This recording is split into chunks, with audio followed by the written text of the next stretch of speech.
Have you ever wondered how to use the clave rhythm while dancing to salsa music? In the previous videos of this series, we found out that the son clave is the most commonly used clave rhythm in salsa songs, and we also learned some ways in which the clave rhythm can affect the music itself. But now comes the main question that we've all been waiting for. How can you actually use the clave rhythm on the dance floor right now? Well, in this video, we'll examine that very question. So welcome back to Salsa Goals, where we break down salsa music and dance concepts so that you can build up a strong foundation on the dance floor. So if you're new here, please subscribe and don't forget to ring that bell for all the latest videos. Now, in our last two videos, we learned that the basic salsa stepping pattern that we use today comes from the dance of the Cuban son. And those Cuban son dancers didn't necessarily use just one timing. Regardless of the clave direction being used, some apparently preferred to dance using a tiempo timing, which is like today's on-one timing, while others evidently preferred contra-tiempo timing, which is what today's on-two timing is based on. Therefore, the direction of the clave rhythm apparently didn't originally determine which timing was used. Rather, personal preference did. However, as discussed in the last video, the clave rhythm may have originally played a role in determining the direction of the stepping pattern that the dancers used in the dance of the Cuban son, even if it's not really used in the same way anymore. Of course, the popular style of mambo dancing, which became popular at New York City's Palladium Ballroom in the late 1940s, was based on the dance of the Cuban son. And today's linear salsa dancing styles, especially New York style salsa on two, are based on that Palladium era mambo dancing style.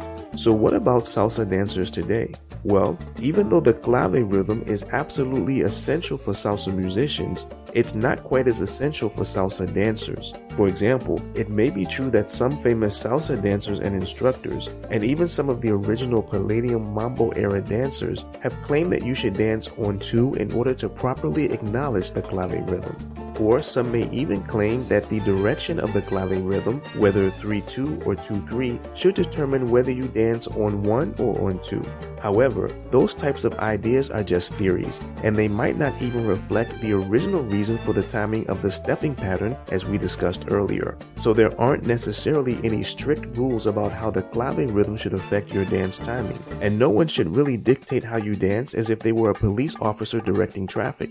It may be true that sometimes on-two timing might take better advantage of a particular song's rhythm when you compare it to on-one timing, kind of like how a high-performance driver might be able to take better advantage of a sports car than your average driver could. But that doesn't necessarily mean that on-one timing is wrong. In fact, there are times when on-one timing might make more sense than on-two timing. It all depends on the music you're dancing to and how you connect with it. As long as you keep a consistent rhythm, then there's no right or wrong timing. Sure, on-two timing might allow you to highlight the two side of the clave rhythm more easily, but it won't necessarily help you on the three side of the clave. Likewise, on-one timing might help you emphasize the first beat of the clave's three side, but it might not help much on the two side. So you could try to adjust your 6-step basic footwork pattern to match the 5-beat clave rhythm like this, for example.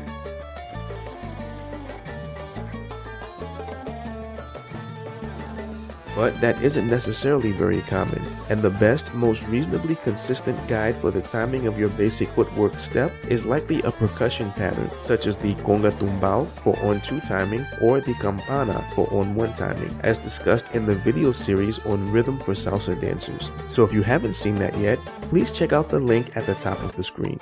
But what are some ways that you can actually use the clave rhythm now while dancing? Well, let's start with number 1, dance flow.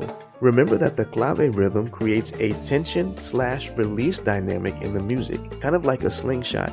In other words, the 3 side of the clave creates rhythmic tension while the 2 side of the clave releases that tension. So you could try and reflect that rhythmic dynamic when you dance. For example, you could try to find a way to dance with more tension on the 3 side of the clave, and then release that tension on the 2 side of the clave somehow, maybe even exploding into the break step on beat 2. But that's just an idea. idea. Something more practical and possibly easier might be number 2, using the clave rhythm for musicality.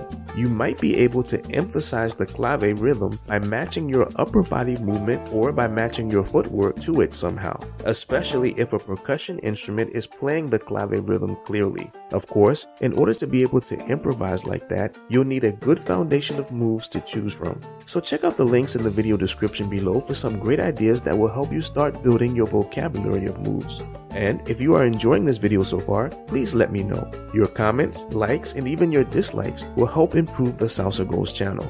Finally, the clave can also help you in another way, which is number 3, musical phrasing. The full 6-step basic salsa stepping pattern takes place over the course of one musical phrase, which is 8 beats of music, but so does the entire 5-beat clave rhythm. So if you are aware that the clave rhythm exists in a song, even if you don't know which direction it's going in, that awareness can help you to keep track of when each musical phrase begins and when it ends, and that can help you to keep more consistent timing when you dance. It can also help you remember when you should take that break step with your left foot and when you should take it with your right foot. But these are all just some possibilities for using the clave rhythm on the dance floor. Of course, you can still dance to salsa music even if you don't use the clave rhythm like this, but knowledge of the clave rhythm can definitely take your dancing to another level. So, here's the bottom line. In this video series, we answered 3 important questions about the clave rhythm. 1. What is it? 2. How does it affect the music? And 3. How should it affect your dancing? So, thank you for tuning in, and if you enjoyed the information we discussed, please feel free to share these videos with others. That's all for now, but Salsa Goals will be back soon with more innovative salsa music and dance concepts. So, until next time, stay safe, stay connected to the music, and keep dancing salsa.